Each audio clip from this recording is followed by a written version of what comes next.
Mask of a Diva, a Stan Kraychik mystery, Book 4, 1994. Author, Grant Michaels. Publisher, St. Martin's Press, New York. Author, Eric Aust. For all the divas, operatic and otherwise. Chapter 12. The cockpit of the Bentley was cool and dry, almost tranquil. Despite the raging storm outside, even the windshield wipers performed their duty with quiet, regal grace. We could have been in a serene, mahogany-paneled library taking tea. Daphne said, "Maurizio is driving the others back to the house. I told him I'd come for you myself. How was work today?" "Just fine," I answered quickly. I couldn't tell her that I'd asked to be fired. It might appear ungrateful. She pulled the car out into traffic without looking. Another car honked loudly at us. Daphne was unfazed. "I think from now on I'll drive you," she said. "I don't mind the van, but it will give them more room if you come with me." That sounded lame. There was plenty of room in the minivan for everyone, even for the extra 15 pounds I carry. "Am I bothering Maurizio?" I said. "Not at all," said Daphne. Then she laughed lightly. "In fact, I think he'd like nothing better than to drive off into the sunset with you." Then she turned her head and looked at me intently. With her pale blue eyes, reflexively, my left hand reached for the steering wheel. Daphne said, "Please try to understand, dear. Madama Ostinata told me this morning that she feels uncomfortable riding with you." "Is it my driving?" "I think, dear, that it's your personality." "You mean my sexuality?" Daphne winced.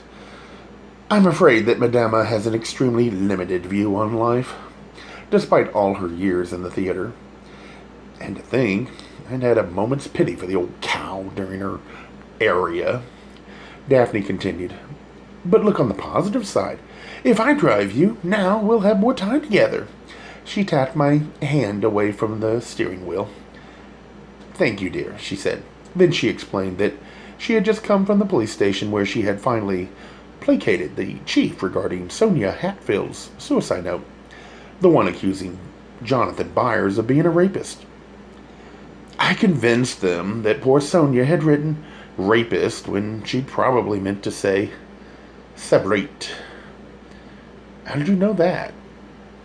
"I didn't. I have no idea what she meant, but I had treated Sonia as a patient, and I did know that she was a voracious reader and that she loved words, especially big fancy ones. But she was also slightly dyslexic, and if she couldn't remember the word she wanted, she often substituted one with similar sounds, even though the meaning was very different. Like saying pedophile for pedagogue." Daphne looked skeptical. "Something like that. Anyway, I got the police to drop the rape charge. But then I had to keep them from arraigning Sir Jonathan for sodomy. It was a mess." "How did you finally resolve it?" "I reminded them that Jonathan Byers was not only a British subject, but was knighted as well. As his host, the town of Abigail was in the position of goodwill ambassador, and arresting Sir Jonathan could well be construed as an act of international aggression, and who were we to judge the man when the Queen of England herself had chosen to overlook his basic nature?" "I wish I could have heard you," I said. "I was wonderful," said Daphne. "Just like Perry Mason." I sighed. "My hero." "And best of all, it worked," she said. But I wondered what had it really taken from Daphne to win the police over this time. A contribution to their uniform fund? We rode most of the way in silence, with just the sound of the rain and wind against the windshield and the reassuring hum of the Bentley's powerful engine. Then I asked her, "Do you know anything about Darsac?" "My goodness, where did that come from?" said Daphne. "I was just wondering. I know that it's commonly prescribed, perhaps too much. Did you by chance give any to Madama Ostinata?" "Why ever would I do that?" "To calm her down after yesterday's accident?" "Yes," said Daphne. "It might have helped her. But you didn't give her any." My dear boy, what do you take me for, a drugstore? No, I just noticed that Madama's behavior was markedly different today, and I wondered if she had taken something to calm her nerves. I suppose she did, said Daphne, but she didn't get it from me. She's perfectly able to take care of herself. She only pretends to be a helpless, brainless soprano. Why do you say that? Daphne replied. I told you this morning I found evidence of something that displeases me a great deal. Again, I waited to hear about it, but all Daphne said was, I'm sure she has no idea that I know. How would she? And I suppose it all happened so long ago that it really doesn't matter now, but I see through her, and she's a sly one. Let the games begin. As we pulled into the driveway to the mansion, Daphne said, It looks as though the power has gone out. We have a generator, but we'll still be dining in subdued light. Sounds romantic, I said. Daphne replied. Well, as far as that goes, I'm afraid your cottage will be dark except for kerosene lamps. If the power doesn't come back on, you can stay in the big house tonight. Let's see what happens, I said. A dark and stormy night in a secluded ocean cottage had a certain appeal, especially when comfort and security were only a short distance away. Then I had a pang of longing for my lover. I wanted to entwine our limbs under the sheets in that cozy cottage, while Mother Nature was howling outside, but for all I knew, he was off carousing with some French sailor in Montreal. We got inside, and Parker greeted as cocktails were being served in the library, since that's where most of the low-voltage lighting was. Also, there was a fireplace. Parker took my order, a parched martini up with a twist, then opened the library door for us. Daphne and I entered and found the rest of the house guests already there. Maestro Toscanelli smoking by the fireplace, Madama Ostinata and Bruce David assuming their respective airs, and Mathilda as usual portraying the life of the party. We all exchanged polite greetings, but Madama was clearly displeased to see me arrive. She turned her attention back to the maestro and to Mathilda, rudely ignoring Daphne and especially me. Parker entered with the cocktails, a second sound for the others, and doubles for Daphne and myself. We'd waste no time in catching up, but no sooner had Madama Ostinata gulped her second cordial than she complained of not feeling well. She announced that she would take her meal upstairs, and instead of bidding us good night, her last words were, "Mathilda, attend to me." Daphne murmured, "Cunning bitch," which was so out of character that I wondered what had she found out about Madama. Dinner began with a chilled puree of fruit garnished with creme fraîche, then proceeded to grilled swordfish in brochet, served with individual plantain soufflés and a grillade of artichoke and red pepper, and finished dramatically with a bomb of bitter chocolate sorbet with tiny hazelnut meringues. With a menu like that, the kitchen obviously had a gas stove and oven. Every course was accompanied by a different wine from Daphne's excellent cellar. "Did Parker do all this?" I said. "His daughter comes in to prepare dinner," replied Daphne. Then she added, "I felt for my benefit. Maurizio assists her."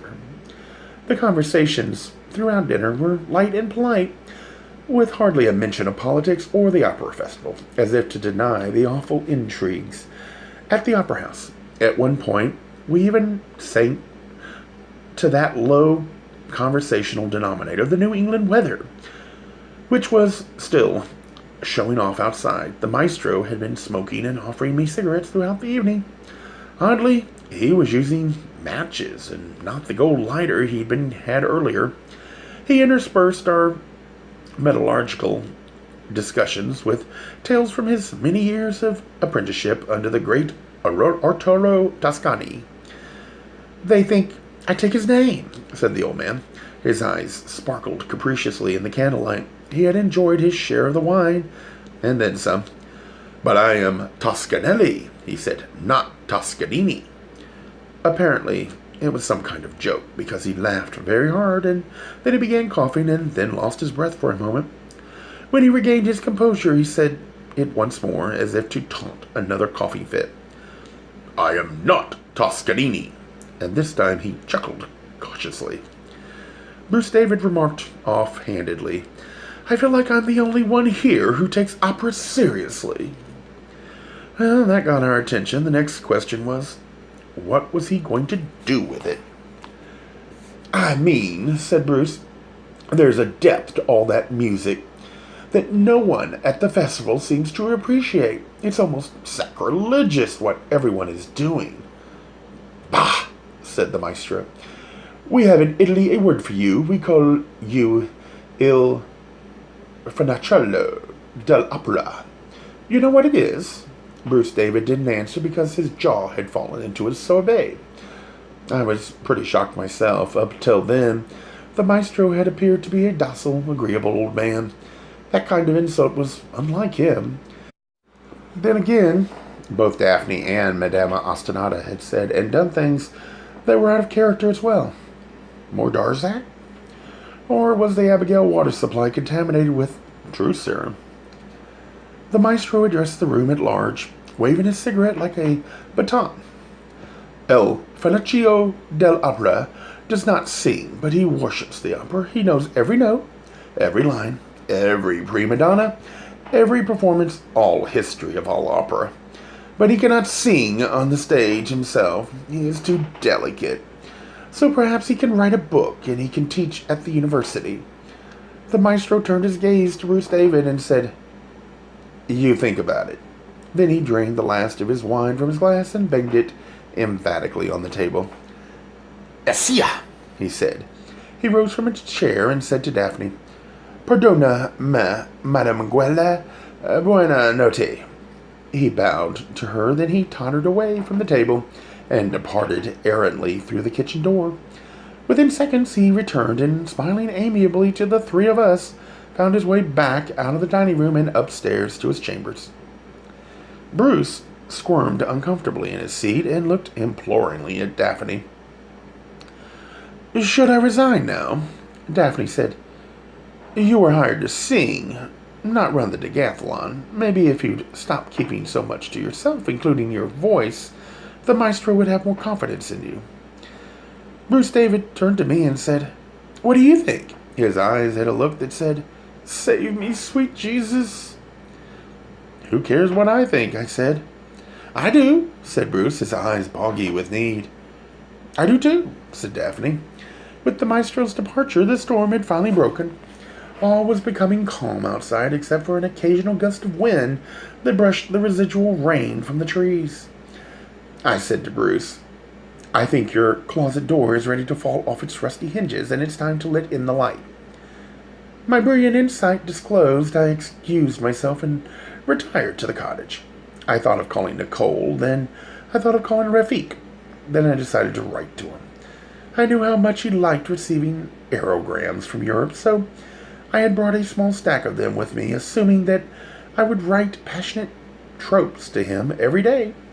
But once I set myself to the actual writing, I found my truest feelings oddly blocked. Without the dramatic advantage of a flesh-and-blood encounter with my man, all I could muster was talk about the weather. I decided to continue the letter the next night. Then I settled on waiting for Maurizio. Gay Mysteries audiobooks. I think it is easy to hate a label, but a face humanizes the word. So this effort is twofold: to offer comfort to those like myself that your world didn't end because you don't fit into the view of acceptable society on both sides, and in hopes of helping those with family that are LGBTQ, that it doesn't mean we are aliens from the child they once knew. Reassure them so they can maybe be supportive at the same time, being true to their values.